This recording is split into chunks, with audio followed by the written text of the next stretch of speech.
Selamat sore saudara, selamat berbakti dalam nama Tuhan. Kita boleh menghampiri Tuhan dengan penuh sukacita.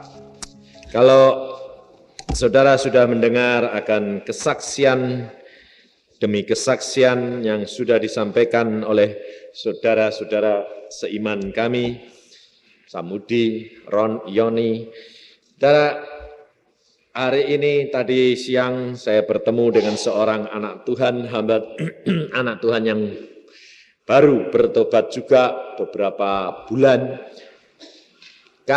bukan karena kebangunan rohani, tetapi hanya karena kaset. Dia dengar firman Tuhan melalui kaset, bertobat, semuanya dilepaskan, saudara. Maka dari itu, saudara, kalau kita menjadi orang Kristen, jangan saudara ketinggalan. Tetapi saudara benar-benar harus maju terus, sebab waktunya sudah amat singkat. Yesus Tuhan kita akan datang segera. Waktunya sudah demikian singkat.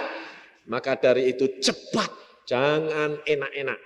Kita harus tahu bagaimana kuasa wibawa Allah yang ada di dalam diri kita. Pada sore hari ini, Tuhan memesan kepada saya untuk memberikan satu resep. Kepenuhan roh, turunnya Roh Kudus, itu adalah suatu anugerah buat kita. Fungsinya apa dan bagaimana kita dapat menerapkan, memanfaatkan fungsi Roh Kudus di dalam diri kita, dan penggunaannya. Ini loh saudaranya. Kita adalah punya penolong Roh Kudus yang luar biasa. Tapi banyak orang Kristen tidak dapat memanfaatkan. Sehingga seperti seorang tentara diberi perlengkapan senjata, tapi cuma dibuat nakut-nakuti orang yang tidak bisa pakai senjata. Ya dah? Tapi kalau setan itu tahu enggak kalau saudara itu bisa menggunakan atau tidak? Tahu. Jadi saudara bilang, aku punya Roh Kudus, aku berkarunia perlengkapan senjata Allah komplit. Tapi setannya tahu, kamu cuma punya tapi enggak bisa gunain, enggak takut. Loh, nanti masang-masang beledak dewek. Nah inilah. Ini kebanyakan orang Kristen begitu. Tapi malam hari ini Tuhan mau ungkapkan, mau berikan, tergantung saudara mau latihan atau tidak. Yang tidak latihan tetap tidak bisa. Yang mau latihan tetap bisa. Memang kalau orang barusan megang bedil, ada musuh, nembak sekali dor, tidak bakal kena jantungnya itu enggak. Mungkin dor, kok enggak kena. Tapi kalau latihannya tiap hari, lama-lama persis kena enggak? Kena. Nah, ini loh. Jadilah laskar-laskar Kristus yang terlatih. Jadi dapat menggunakan segala perkara tepat pada sasarannya. Fungsi Roh Kudus apa? Kita buka di dalam firman Tuhan, di dalam kitab Yohanes. Yohanes pasal 14. Yohanes pasal 14.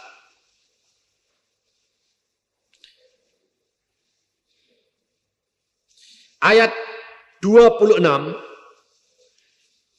Yohanes pasal 14 ayat 26.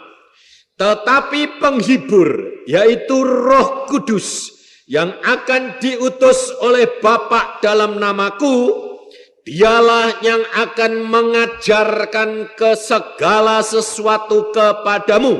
Perhatikan. Pertama, fungsi Roh Kudus adalah mengajar segala sesuatu kepada kita. Kedua, mengingatkan kepada kita akan semua yang telah Yesus katakan kepada kita. Ini yang pertama. Dia yang mengajar. Kita ngajar tentang apa? Loh, ngajar tentang apa? Segala sesuatu. Tidak ada yang tidak dapat diajar oleh dia. Ini orang Kristen kerap kali tidak ngerti. Oh, Roh Kudus, urusan rohani. Jasmani enggak. Jadi kalau ada masalah rohani, baru Roh Kudus. Kalau masalah jasmani, otak. Itu cara berpikir dunia, saudara. Maka orang komunis selalu berkata, agama adalah obat bius. Saya katakan, agama memang tidak menyelamatkan. Tapi Yesus adalah segala-galanya. Inilah saudara. Kekristenan bukan agama. Saya selalu katakan dengan tegas. Kekristenan bukan agama. Kekristenan adalah pengalaman pribadi dengan Allah. Dengan Yesus Kristus itu kekristenan. Maka Pak Samudi mengatakan 15 tahun jadi orang Kristen, jadi majelis, tapi baca Alkitab enggak. Pengalaman pribadi enggak. Kenal Yesus? Enggak. Saudara kenal Yesus? Saudara kenal Yesus? Benar? Coba. Saudara kenal Presiden Indonesia? Loh. Saudara kenal enggak warga negara ini, kenal enggak Presiden Indonesia? Hah? Kenal? Pernah salaman? Kenal atau tahu? Lah iya kok bilang kenal. Tahu dari mana? TV. Betul enggak? Jadi jangan sok. Kalau ditanyai, kenal presiden? Kenal. Di mana? Di TV. Kenal Yesus? Sudah pernah ketemu? Lu orang namanya kenal itu kan ketemu, salaman, lu ya toh? Kenal Yesus? Tahu. Nah, itu jujur namanya. Kalau bilang kenal Yesus, saya yang ditanya, kenal. Saya bilang, loh Pak Yusa kenal? Kenal. Pernah ketemu? Berkali-kali. Salaman? Enggak salaman lagi, dilus-elus. Itu namanya kenal, saudara. Tapi kalau anak Tuhan kerap kali saya tanya, kenal. Pernah ketemu? Belum. Tahu toh? Iya. Dari mana? Dari Alkitab. Persis warga negara Indonesia. Tahu presiden? Tahu. Kenal? Enggak. Inilah saudara. Yesus berkata apa? Domba-dombaku mengenal suaraku dan aku kenal suara domba-dombaku. Betul enggak? Kamu sudah kenal suaranya Yesus? Ayo. Nah, kayak apa? Baca suratnya pernah, suaranya belum. Betul enggak?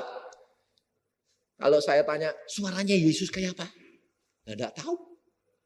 Belum pernah. Lah, kalau gitu itu kenal enggak? Belum. Padahal Alkitab berjanji. Janjinya apa? Kalau engkau menuruti firman-Ku, engkau melakukannya, engkau memegang firman-Ku, maka tandanya engkau mengasihi aku. Dan aku, kata Yesus, akan menyatakan diriku kepadamu. Baca di dalam Yohanes 14 ayat 21. Yohanes 14:21. Barang siapa memegang perintahku dan melakukannya, dialah yang mengasihi aku. Dan barang siapa mengasihi aku, ia akan dikasihi oleh Bapakku. Dan aku pun akan mengasihi dia dan akan menyatakan diriku kepadanya. Kalau Yesus berjanji, aku akan menyatakan diriku kepadanya. Bakal ketemu tak? Tapi kenapa saudara tidak ketemu Yesus? Kenapa saudara tidak pernah Yesus menyatakan dirinya kepadamu? Karena engkau tidak membaca firman-Nya dan engkau tidak melakukannya. Engkau sebagai anak Tuhan, engkau baca Alkitab, semuanya tagih janjinya Allah. Tagih, maka dia akan berbicara kepada saudara. Pasti, garansi. Kalau tidak, Alkitab bohong. Saya dulu orangnya wakal dan kurang ajar. Dan Tuhan itu pilih dari kecil. Makanya saya lihat tadi remaja, dia di sini menyanyi-nyanyi. Tapi kalau sudah habis itu pulang, cuma tugasnya nyanyi tok. Sayang sekali. Karena Tuhan itu memilih anak-anak dari muda. Bukan sudah tuek-tuek. Dari muda dia pilih. Saya terus terang dulu dari muda saya bilang, firman-Mu itu ya enggak, benar sih Tuhan. Benar, buktiin. Makanya saya itu kalau ada kebangunan rohani, kalau ada hamba Tuhan, saya datang. Saya paling senang datang. Saya datang cuma gini, buktiin hamba Tuhan itu ngomongnya apa. Betul enggak Alkitabiah? Dia pada waktu dia khotbah gini, saudara-saudara, kalau engkau percaya Yesus Kristus, engkau mati, sudah disediakan tempat di Firdaus. Firdaus adalah tempat yang bahagia. Langsung saya pada waktu itu umur 17 tahun saya bilang gini, pendeta itu nanti tak tanyai. Nah, ya. Wani ngomong ngono itu bener po, wis delok. Coba sudah lihat kok dia ngomong gitu. Saudara tahu, belum tentu pendetanya lihat. Tapi Allah itu pembela. Saya duduk di gereja loh. Tuhan berkata langsung, kamu ini anak nakal. Kok pendeta kok mesti ditanyain, kurang ajar. Saya bilang, iya dong Tuhan. Kalau memang dia berbicara, jadi saksimu harus sudah lihat. Kalau jadi saksi kok tidak lihat itu kan bukan saksi. Itu pemberita, saya bilang. Tuhan itu membela hambanya. Saudara tahu, langsung di tempat itu Tuhan berkata, ikut aku sekarang. Cabut saya, dibawa ke Firdaus. Saya bilang, lu, mati aku. Lu itu saya kok ketinggalan di situ. Tuhan berkata, tubuhmu di sini. Engkau rohmu dan jiwamu ikut aku. Saya dibawa ke Firdaus. Tuhan katakan, lihat. Cocok tidak dengan Alkitab? Wah, cocok. Wah, hebat. Wah, terangnya lebih terang daripada matahari. Putih luar biasa. Tapi tidak panas. Sejuk luar biasa. Saya bilang, enak ya Tuhan di sini. Tuhan berkata, apa yang diberitakan oleh hambaku, semuanya genap. Ya, betul. Saya bilang, luar biasa. Lalu saya bilang, wah aku tidak mau balik Tuhan. Balik. Tidak mau. Tuhan bilang, balik, tubuhmu masih di gereja. Dianggap mati. Biarin, saya bilang. Tuhan berkata, balik. Langsung dikirim, surut balik. Di gereja sampai longok-longok saya. Saya bilang, waduh luar biasa. Saudara tahu. Hidup kekristenan dimulai dari kecil. Tidak sudah dewasa. Allah memilih pengalaman-pengalaman dari muda. Daud pun dipilih dari muda. Maka kalau kita menjadi anak-anak Tuhan, lalu saudara bilang, kepenuhan Roh Kudus. Kok nek wis tuwa ya? Enggak, dari dalam kandungan itu loh bisa penuh Roh Kudus. Makanya ibu-ibu kalau ngandung, itu doakan anakmu, itu bisa penuh Roh Kudus dari dalam kandungan. Contohnya ada enggak? Loh, ada enggak? Enggak ada jawab, enggak berani jawab. Ini piye? Enggak baca tondone, enggak baca Alkitab ini. Yohanes Pembaptis di dalam perutnya Elizabeth, pada waktu Maria datang memberi salam, keroncalan. Wah, anaknya keroncalan. Enggak dalam penuh Roh Kudus. Kepenuhan Roh Kudus bisa dimulai anak itu di dalam kandungan. Maka anak saya selalu saya katakan, minta kepenuhan Roh Kudus, penting. Mengapa? Hari ini kita belajar. Memang setiap orang yang sudah bertobat, mengaku Yesus Kristus, dipermandikan, dia terima Roh Al-Kudus. Terima Roh Al-Kudus betul, tetapi belum tentu dia penuh Roh Al-Kudus. Sebab kalau engkau cuma punya Roh Al-Kudus, belum penuh, hidupmu tidak akan dapat dikuasai oleh Roh Al-Kudus. Baru sebagian kedaginganmu masih kuat. Maka Roh Al-Kudus punya fungsi adalah mengajar engkau. Tetapi bagaimana engkau dapat diajar kalau engkau tidak mau belajar? Anakmu sekolah, gurunya ngajar, tapi tidak mau baca pelajarannya. Bisa pinter enggak? Saudara jadi orang Kristen, mau diajar Roh Kudus, tetapi baca Alkitab tidak mau. Bisa pinter enggak? Enggak. Nah, padahal kalau suruh baca Alkitab, tuh. Orang Kristen itu tidak usah pergi dokter kalau tidak bisa tidur. Alkitab ini obat tidur nomor 1. Kalau tidak bisa tidur, cobaan baca Alkitab. Terutama perjanjian lama, kitab bilangan. Baca nama, motone lebar sampai ciut.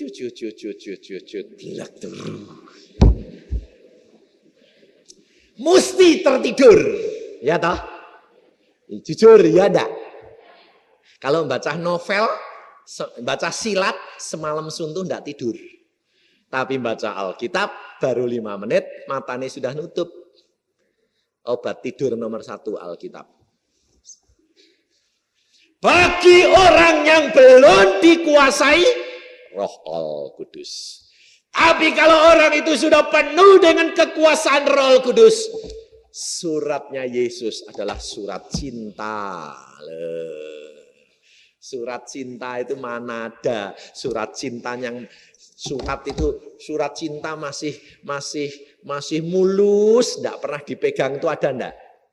Tidak ada. Kalau kita bercinta-cintaan itu suratnya itu kumel sampean. Karena ditaruh di bantal, baca lagi. Apa tadi ya? Oh iya. Oh, baca lagi. Loh, soalnya ini pengalaman.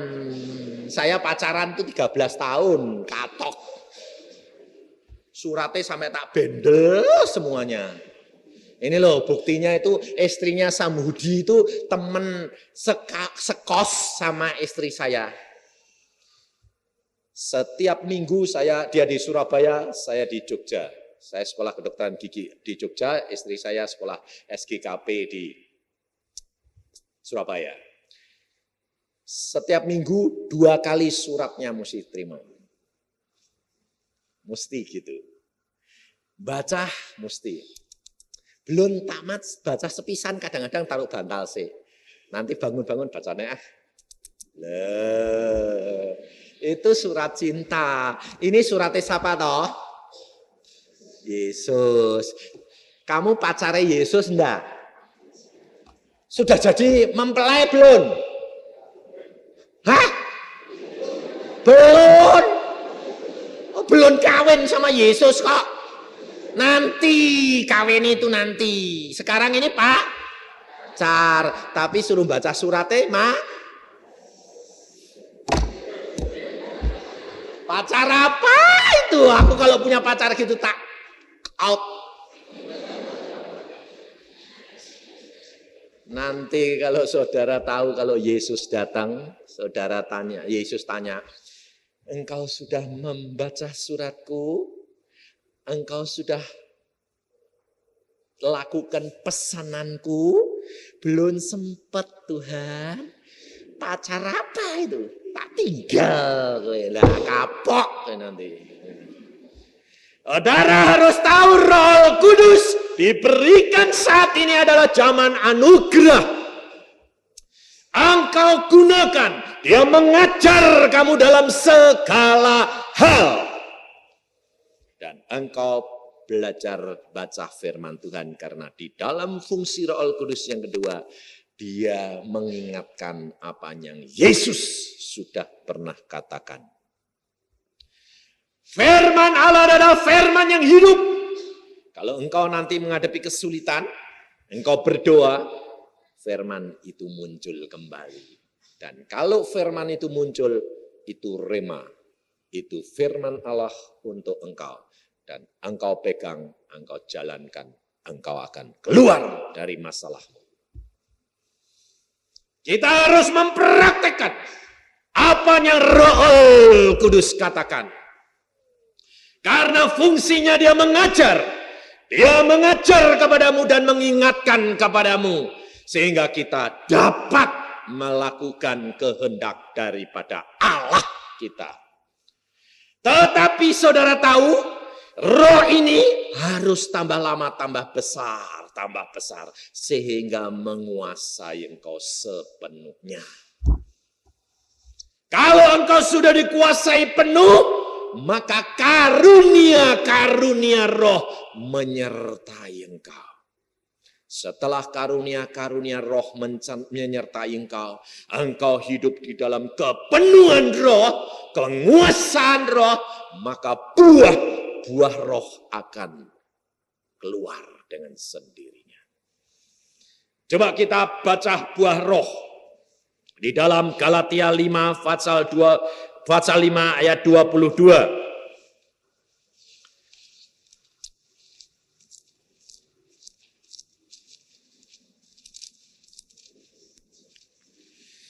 Firman Tuhan berkata begini, ayat 16, maksudku ialah hiduplah oleh roh, maka kamu tidak akan menuruti keinginan daging.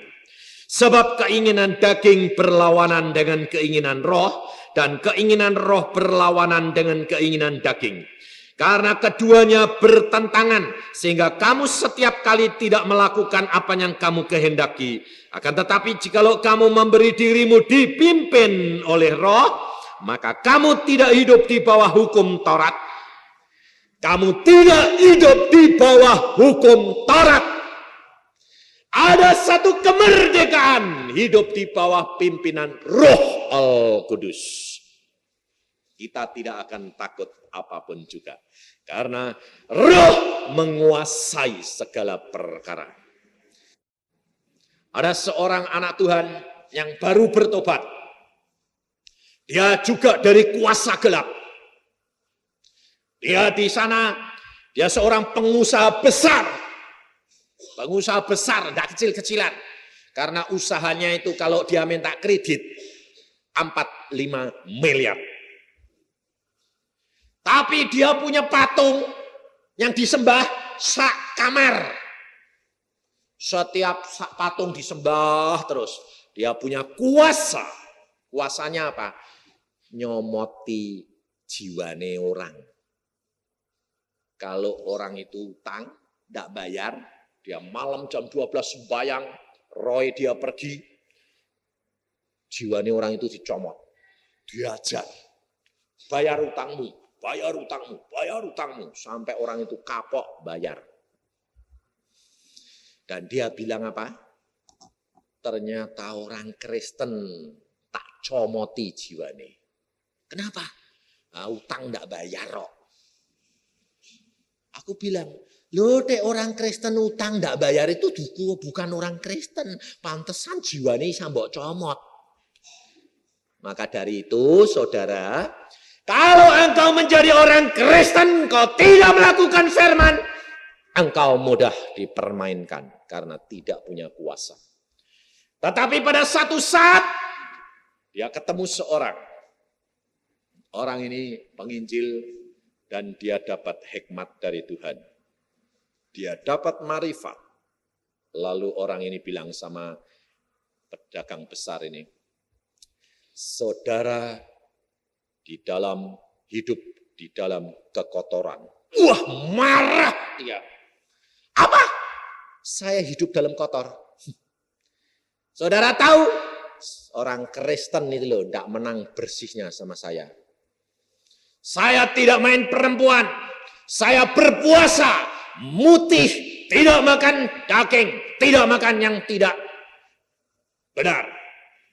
Tapi penginjil ini berkata, engkau hidup di dalam kekotoran. Wah, jengkel dia. Terus dia bilang apa? Nanti malam jiwamu tak comot kue. Penginjilnya pulang, dia semedi jam 12 malam. Nyepai apa?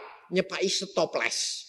Dia bilang apa? Jiwane tak comot, tak lebokno stoples, tak tutupi biar gila dia.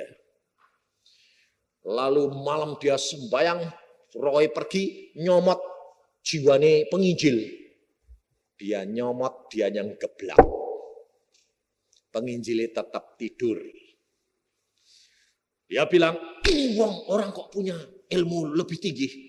Jungkir balik dia. Lebih kuasanya lebih besar. Terbang lagi, nyomot, geblak lagi, blak. Dia bilang, penginjil itu kok luar biasa. Wah, lalu dia bilang, besoknya penginjilnya datang. Ditanyai, Pak, kue punya mantra apa? Mantra apa? Jimat apa?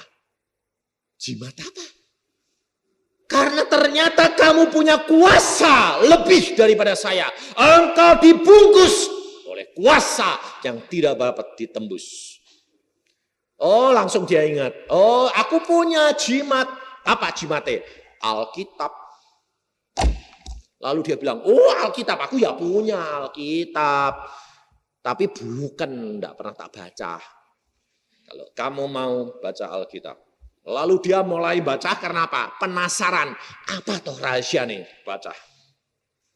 Setelah dibaca dia berkata, di dalam nama Yesus kuasa. Lalu dia bilang gini, tak gabungnya ya. Alkitab ini Yesus tak gabung sama ilmuku. Jadi aku lebih hebat. Jadi dia ajar Alkitab.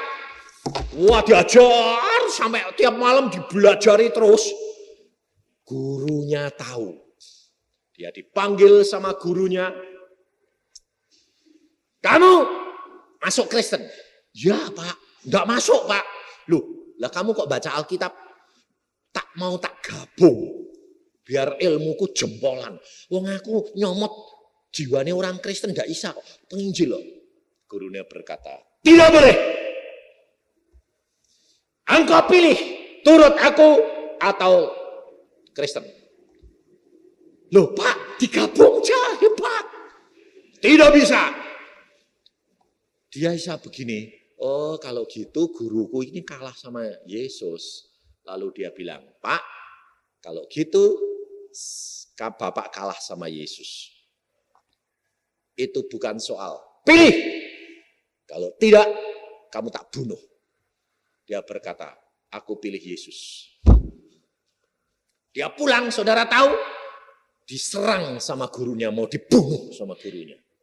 Dia masuk kamar, ternyata ada orang datang masuk, tambah lama, tambah tinggi, tambah tinggi, tambah tinggi, sepohon kelapa. Lalu dia dipencet. Set. Dia ngeluarkan mantranya, pencet, pencet, pencet, mati. Dia bilang, aduh, mati, aku mati, mati. Tapi dia ingat Yesus. Oh Yesus, tolong. Pada waktu dia teriak, Yesus. Ini hancur, saudara tahu. Sejak itu gurunya tidak berani ketemu dia lagi karena rohnya hancur, kalah. Dia berkata, Yesus ternyata luar biasa. Dan dia percaya Yesus, lalu dia menggunakan kuasa ini. Dan dia menjadi anak Tuhan yang luar biasa, saudara tahu. Engkau orang Kristen, dia bilang, orang Kristen itu apa? Ternyata tong kosong. Perbuatan daging tidak akan engkau lakukan. Perbuatan daging itu jelas. Kecemaran, hawa nafsu, penyembahan berhala, sihir, perseteruan, perselisihan, iri hati, amarah, kepentingan diri sendiri, percidraan, roh pemecah, kedengkian, pemabukan, pesta pora. Itu kehendak daging, saudara. Tetapi buah-buah roh jelas dikatakan kasih, sukacita, damai sejahtera, kesabaran, kemurahan, kebaikan, setiawan, dan kelemah lembutan, dan penguasaan diri. Kita kerap kali menjadi orang Kristen belum berbuah. Jadi majelis, tapi masih iri hati. Masih suka pesta pora, masih suka dengki, masih suka pemabuan, masih suka perselisihan, perseteruan, menghakimi orang lain seenaknya. Karena apa? Tidak tahu, tidak ada buah roh. Saudara periksa, saya sendiri orangnya dulu apa? Pemarah, keras hati. Tetapi di dalam Yesus ada zaman roh. Pada satu saat Tuhan berkata, saat ini engkau menjadi orang Kristen yang benar. Saya bilang, Tuhan, 25 tahun jadi orang Kristen belum benar. Belum. Sudah jadi ketua pemuda loh Tuhan. Belum. Sudah khotbah loh Tuhan. Belum. Karena engkau tidak mempunyai kasih buah-buah roh. Anda tahu? Tapi sejak dijamah oleh Yesus, berubah menjadi lemah lembut. Kaget sampai dia bilang, sejak kapan kue kok berubah? Sebab kekerasan hati saya, tidak ada orang sanggup jadi pacar saya itu tidak ada. Anak wanita itu jadi pacar saya itu zaman saya itu tidak bisa. Anak perempuan saya saja gini kok. Mama, aku besok kalau punya pacar itu, punya jodoh mbok kaya papa sih mah. Mamahnya ketawa, mamahnya bilang, nih kowe dak tahu watak mama papahmu. Engkau tahunya papahmu sudah diubah jadi roti yang enak. Dulunya, kowe sanggup punya pacar seperti papa, tak cerita, iya ceritain. Aku tuh lo pacaran sama papahmu. Kalau ndak ditunjuk sama Tuhan bahwa itu jodohku, ndak sanggup. Oh, janjian jam 5 datang, mamah belum selesai, telat semenit, ditinggal. Tak tinggal, saudara. Sebab saya korek. Saya bilang jam 5 tak jemput, tepat. Jam 5 saya datang, yang keluar mae. Mae keluar, cuk. Katanya si Kiat, nama istri saya itu Kiat. Kiat itu kuat toh.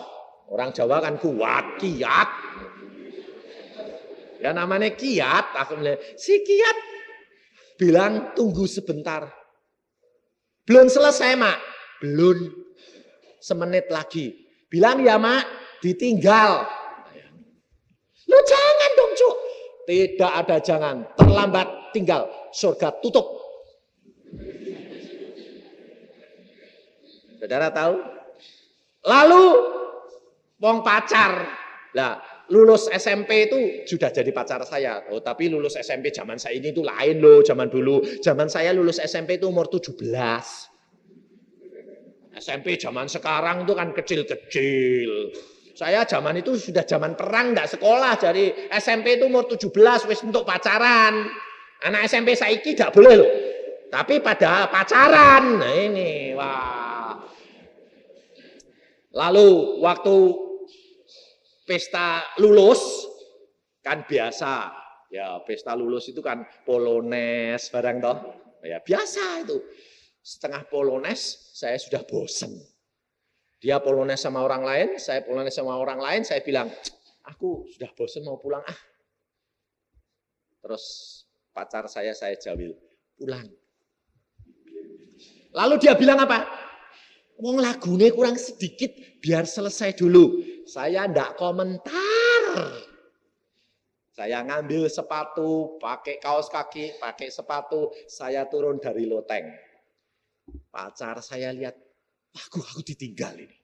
Ndak sempat, maaf ya Bar. Pakai sepatu dia tidak sempat ngambil sepatunya, cangking dia lari. Saya sudah ngambil sepeda motor, sudah saya starter. Dia lihat saat tunggu, plok nempel nyangking sepatu. Ayo, sanggup perempuan zaman sekarang jadi pacar saya? Wah, anak saya bilang, papa gitu. Ya, wah pak, amit-amit dak sanggup pak jadi pacarmu. Kok kue kok galake kayak gitu? Kamu tahu, saya bilang, bapakmu dulu punya prinsip. Kalau aku pacaran, aku keras. Karena apa? Ganti pacar gampang. Tapi kalau sudah jadi istriku, aku sayang-sayang. Sebab apa? Tidak boleh cerai. Aku tidak boleh ganti. Tidak tak sayang-sayang. Nanti aku sing rugi. Tapi kalau pacaran, tidak seneng. Bye-bye, cari yang lain. Loh. Itu prinsip saya dulu. Saudara tahu? Tetapi kalau sudah jadi istriku, sampai istri saya bilang, kue itu dulu kerasnya. Setelah dijamah Yesus, saya sabar. Saya sayang dia. Saudara tahu? Tambah tua, tambah manis. Loh, umur saya itu 51. Istri saya 50. Saya kalau pergi kemana-mana, gandengan terus. Rangkulan terus sampai anak saya bilang, Pah, sudah tua kok pacaran. Tidak ada tua, tambah menjadi. Tambah tua, tambah manis. Karena hidup dengan Yesus, sampai tua pun rambutmu putih tetap digendong Yesus. Saya berkata, hidup dengan kekristenan tambah lama, tambah manis, tambah manis. Saudara tahu? Jangan jadi orang Kristen itu seperti orang dunia. Kalau pacaran saja, masuk mobil, dibukai pintu, kling, wah, masuk, tutup kayak sopir muter. Kalau sudah jadi istrinya, tidak pernah dibukai mobil lagi. Pah, pintu nih, tidak di tangan, gue masuk direk. Kalau pacaran gandeng, waduh, kesandung, hati-hati. Sudah kawin, kesandung, papa, matamu dondi.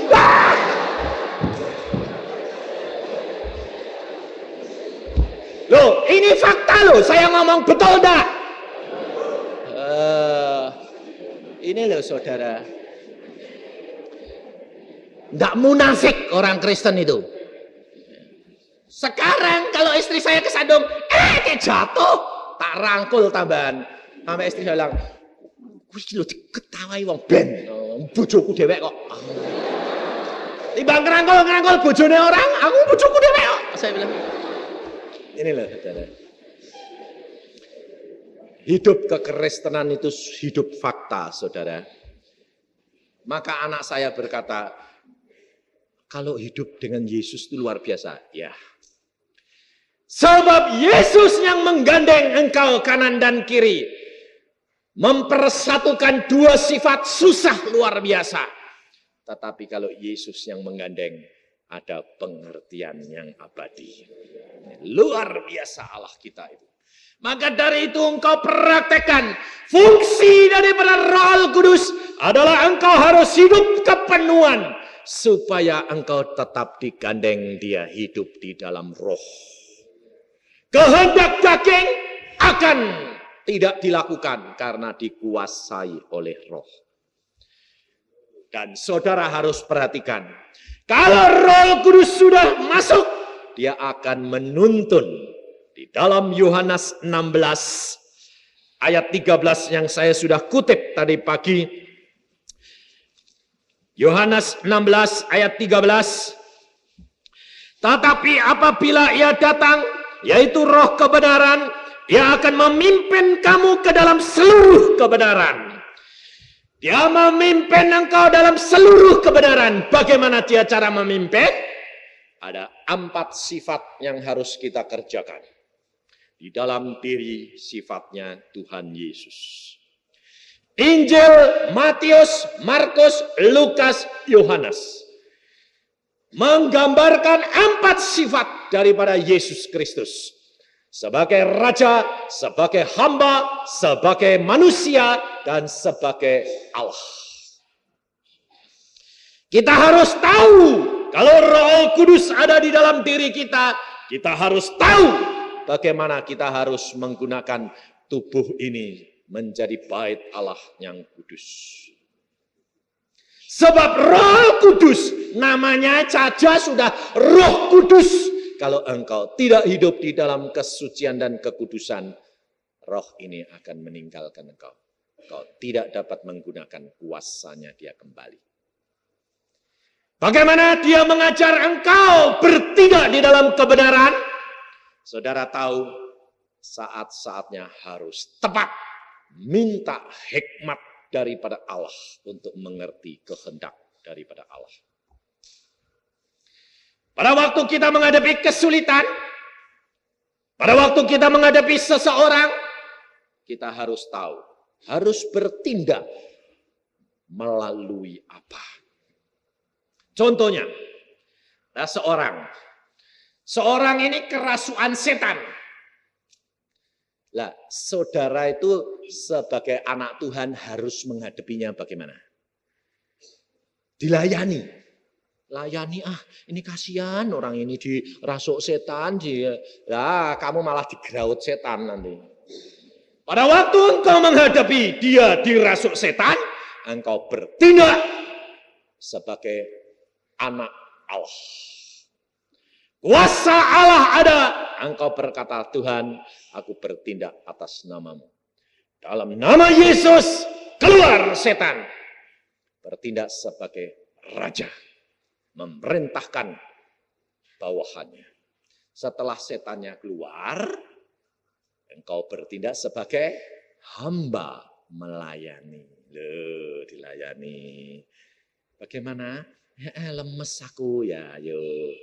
Dia kasih minum. Kalau sudah, secara akal budi, tuntun dia menuju kepada pengenalan akan Yesus. Dan tuntun sampai dia mengenal Raja di atas segala raja. Ini saudara. Di dalam hal-hal yang tertentu, engkau minta hikmat.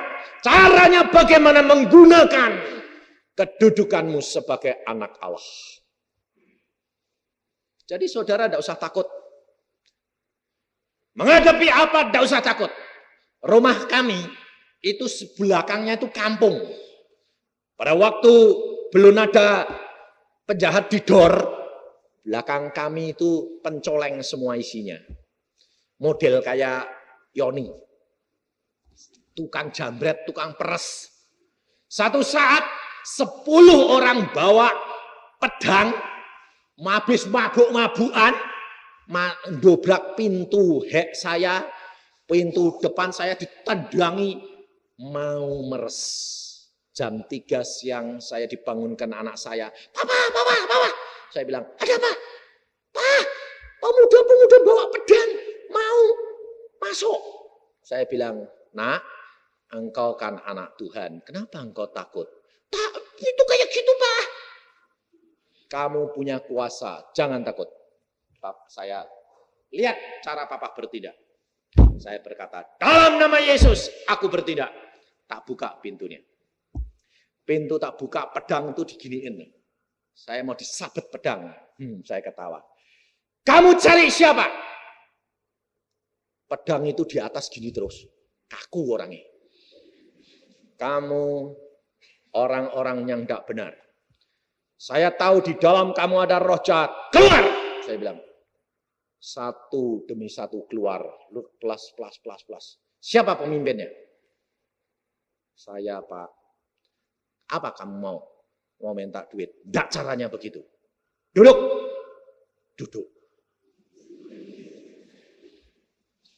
Nurut, saudara tahu. Lalu saya injili. Saya adalah hamba Tuhan. Engkau perbuatan ini, kamu tahu, satu kali kamu akan mati. Masuk neraka, tahu enggak kamu? Kenal Yesus. Aku tidak takut mati. Kamu tahu, kamu mau nyabet pedang aku? Bisa? Tidak bisa Pak, kaku. Allahku berkuasa. Bertobat, kalau tidak kamu bakal satu kali saat kamu akan masuk neraka. Maaf Pak, kami tadi mabuk-mabukan, tidak sadar. Bayangin saudara. Saya kasih uang 1.000, mau pulang. Sejak itu tidak ada yang berani menjamah kami. Asal datang, Pak minta tolong bantuan. Ya, tapi tidak berani memaksa. Saudara tahu? Ada wibawa Allah di dalam kehidupan kami. Sehingga kita tidak perlu takut. Karena apa? Allah yang maha kuasa, raja di atas segala raja, milik kita. Asalkan kau hidup melakukan firman-Nya, kau tidak perlu takut, apapun boleh terjadi. Saudara tahu? Kita berjalan bersama dengan Allah. Tidak usah engkau takut. Allah sanggup melakukan segala perkara. Kamu anak siapa? Tuhan. Allah di atas segala Allah. Tuhan di atas segala. Ngadepi kesulitan kok gemeter. Loh. Anaknya siapa? Anaknya Tuhan. Tuhan yang mana? Tuhan kalan. Ini loh saudara. Engkau harus berani menghadapi segala perkara. Kamu anak raja di atas segala raja. Allah punya kuasa. Dia sanggup melakukan segala perkara. Saya terus terang tidak khawatir. Ada apa saya tidak pernah khawatir. Tidak pernah takut saya. Kenapa? Saya punya Tuhan. Berjalan di atas kebenaran Allah. Roh Kudus menguasai hidup kita. Kita tidak perlu takut, apapun boleh terjadi. Kau berjalan bersama dengan Allah kita. Tidak pernah khawatir, saudara tahu. Makanya saya melepas anak saya perempuan ke Belanda. Saya tidak pernah takut. Padahal anak perempuan saya itu anak satu-satunya loh. Anak perempuan satu, yang 2 laki-laki. Belum pernah pisah sama saya, seminggu saja tidak tahu. Demikian sekolah plus ngolondo. Tidak punya family di sana. Saudara tahu? Tidak punya family. Waktu Tuhan mengatakan pergi ke Belanda, sekolah di sana.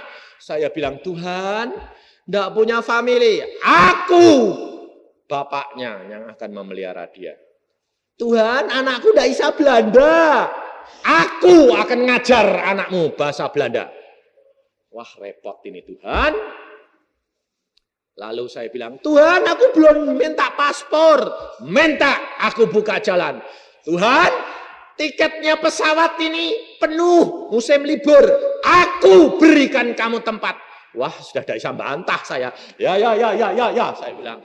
Langsung saya bikin paspor. Lalu saya ajukan ke kedutaan Belanda. Ditanya, Pak, sudah punya tiket? Belum. Wah, enggak boleh Pak, harus punya tiket pulang pergi. Saudara tahu konsul jenderalnya datang keluar. Ada apa? Ini Bapak ini mau minta anu. Oh, Pak Yusa. Saya enggak kenal dia, dia kenal saya. Oh, Pak Yusa. Mau kemana? Mau ke Holland, saya bilang. Antar anak saya, mau lihat-lihat orientasi. Oke, beri dia. Bapak sudah punya tiket? Belum. Kalau dalam kesulitan, datang kepada saya tolong kamu. Aneh enggak? Itu belum punya tiket, visanya turun. Sebagai turis. Saya pergi ke tempat travel, saya katakan, saya pesan tiket 2 ke Holland. Tidak ada tempat, Pak. Hah? Penuh? Penuh semuanya. Ya saya pulang toh. Saya lapor, Tuhan penuh. Di tengah jalan Tuhan ngomong, balik. Lu balik kemana? Ke tempat travel. Ngapain? Ada tempat. Saya balik lagi. Ketemu direkturnya bilang, Pak ada tempat. Siapa yang bilang? Bapakku. Lalu dia bilang, bapaknya mana? Disangkai presiden. Bapakmu mana? Bapakku di surga. Oh, tidak ada Pak. Ada. Bapak yang punya travel pas saya. Anda yang ngurus, saya yang beli. Bapakku yang ngomong. ternyata dia direktur ini orang Kristen loh saudara. Tapi tidak percaya. Akhirnya saya bilang, gini saja sudah. Anda tanya ke travel, ke pesawat itu. Apa? Pesawatnya Singapore Airlines. Sebab Allahku berkata Singapore Airlines. Pesan Singapore Airlines. Pesan 2 tempat saya dengan anak perempuan saya. Kalau tidak ada, ongkos introkal tak bayar. Kalau ada, Anda bayar. Oke? Dia bilang, aku belum pernah ketemu orang yang ngotot kayak gini. Bukan ngotot, bapakku yang ngomong. Langsung dia bilang, oke, kita coba. Saudara tahu, besok saya dapat introkal dari perwakilan Singapore Airlines dari Jakarta. Pak Cipto, ya, ada 2 kiriman 2 tiket dari Singapura, Pak, untuk Pak Cipto dan anak perempuannya. Saya telepon perwakilan travelnya bilang, ada tiket, ambil di Jakarta, kamu mesti bayar ongkosnya. Ya, dia bilang, aneh ya Pak, tidak ada yang aneh. Allahku sanggup melakukan segala perkara. Saya terbang ke sana, saudara tahu? Masuk sana, saya longak-longok. Bahasa Belanda ndak bisa, di Inggris aku ya ndak bisa. Lalu kalau antri masuk pemeriksaan visa, paspor, ndak boleh berdua, satu-satu. Anak saya gandeng, Pak, aku nanti ditanyain ndak bisa jawab. Aku bilang, ndak usah takut. Itu Pak, suami istri aja ndak boleh bersama-sama. Kamu punya Yesus yang Maha Kuasa. Katakan, dalam nama Yesus kami berdua jalan. Jangan tanya apa-apa. Hamba Raja jalan. Loh ini saya enggak ngibul, tanyain anakku. Waktu sampai saya jalan tak gandeng anakku. Berdua, enggak usah takut. Jalan. Dalam nama Yesus aku berjalan. Sodorin 2 paspor, enggak tanya sekecap. Lihat. Oke. Anak raja jalan. Saudara tahu? Kalau engkau tidak praktek, engkau enggak akan mengalami. Percaya enggak? Nanti kalau kamu pergi kemana-mana, praktekkan. Nanti kan kamu boleh lihat. Luar biasa Allah kita. Saya enggak mau cerita kalau enggak mengalami, saudara tahu. Saya alami, anak saya sampai bilang, luar biasa ya Pak. Allahmu adalah Allah yang menguasai langit dan bumi. Kau harus tahu cara menggunakannya asal engkau hidup benar di hadapan hadirat Allahmu. Sampai di sana saudara tahu, enggak punya family, hanya kenal anak teman seiman. Om, yuk, enggak usah khawatir Om. Kita masuk. Saudara tahu Tuhan luar biasa. Ternyata di sekolahannya itu sudah ada orang yang nampung. Kita cuma datang lapor, diurusi dia, datang ke polisi. Polisi bilang apa? Minta sponsor yang gajinya 4.000 gulden. Kalau tidak, anakmu tidak boleh sekolah. Saya bilang, baik. Saya cuma sembahyang malam, Tuhan, engkau yang merintah, engkau sediakan sponsor. Lalu teman ini punya om. Omnya ditelepon, Om, sponsori anaknya Om Yusa sih Om. Omnya enggak mau. Istrinya mau, tapi suaminya enggak mau. Karena belum kenal. Tapi istrinya dorong terus, itu hamba Tuhan. Cepat toh, didukung. Malamnya Tuhan ngomong sama saya. Yusa, engkau lihat, istrinya mau, suaminya enggak mau nyponsori. Itu bukan sponsor yang aku kehendaki. Aku sudah sediakan. Tolak. Pagi-pagi saya panggil. Ommu enggak setuju nyponsori aku. Katakan, aku tidak mau disponsori dia. Langsung ditelepon. Om, tante, Om enggak setuju ya? Loh kok kamu tahu? Tadi malam Tuhan bicara sama Om Yusa. Om enggak setuju. Om Yusa tahu semuanya. Om Yusa berkata, tidak usah kamu sponsori saya. Allah sudah menyediakan sponsor sendiri. Minggu saya ke gereja, ndak isa cara londo. Saya bilang, aku ke gereja ndak iso londo ngopo? Aku bilang gitu. Tapi ya pergi toh, Pak. Ya pergi yuk. Saudara tahu ndak taunya Tuhan punya rencana. Teman saya dokter gigi sudah 15 tahun di sana jadi warga negara. Dia datang bilang, "Loh, Pak Cipto, Anda di sini?" Iya. Baru tadi malam saya bersaksi ada dokter menjadi hamba Tuhan. Kok Anda muncul? Tuhan itu luar biasa. Loh, kamu di sini kapan? Oh, aku sudah 15 tahun. Terus kamu butuh apa? Saya bilang, aku butuh sponsor. Akulah sponsor anakmu. Jangan takut. Luar biasa enggak? Besok dia pergi ke polisi, langsung sponsor diberikan. Saya bawa ke tempat polisi di Delft, ditanyai saya. Sponsornya ini siapa? Dokter gigi. Ini pakai penterjemah, enggak ada bahasa Belanda. Gajinya berapa? Enggak tahu. Lah memang enggak tahu, belum tanya saya. Enggak tahu. Kerjanya di mana? Enggak tahu, saya bilang. Wah, polisinya bilang, udah bisa, harus tahu. Kalau kamu kenal. Tuhan ngomong sama saya gini. Jangan takut, jangan khawatir. Pakai hikmat Allah. Nah, aku jawab apa Tuhan? Tanya dia. Bapak itu polisi enggak? Loh, lah polisi kok tak tanyai gitu? Lalu penerjemahnya, "Om, tanyaanmu kok aneh?" Wis tanyai. Bapak itu polisi enggak? Lah polisinya bilang, "Iya, saya polisi." Iya. Yang ngecap surat ini di kota Dordrecht ini polisi enggak? Dilihat, ya capek polisi. Bapak polisi, dia polisi. Engkau percaya enggak sama polisi itu? Polisinya bilang, iya. Aku kok bodoh ya. Bayangin saudara. Lah kok saya kok tanya kamu? Wong dia ya polisi, saya polisi. Sama-sama polisinya. Kalau aku enggak percaya kan berarti saya enggak percaya sama jabatan saya sendiri. Iya, betul enggak? Ya. Paspor mana? Cap, student. Nah, saudara tahu? Dalam waktu 2 minggu anak saya dapat paspor student. Sekolah di arsitektur. Tuhan menyediakan segala-galanya, saudara tahu.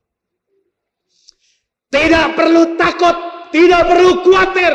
Asalkan engkau berjalan dengan pimpinan Roh Kudus, segala pintu-pintu besi pun terbuka. Karena Allahmu yang berjalan di depan engkau. Maka dari itu, saudara harus sadar dan saya. Roh Kudus ada dalam hati kita. Dia yang menetapkan.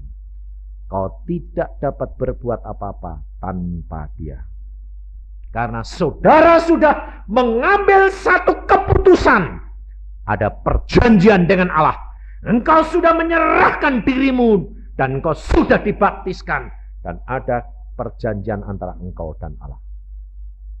Dan engkau berkata apa? Tuhan, kau sudah membeli aku dengan harga tunai. Dengan darahmu. Hidupku bukan aku lagi. Tapi Kristus yang hidup di dalam aku. Saudara sudah tidak punya hak lagi. Saudara perlu menyerahkan dirimu. Sehingga Allah yang ngatur langkah-langkahmu. Bukan engkau lagi. Maka engkau akan menikmati hidup yang penuh dengan kebahagiaan. Karena Allah yang menetapkan langkahmu dan langkahku. Menuju kepada kesempurnaan Dia.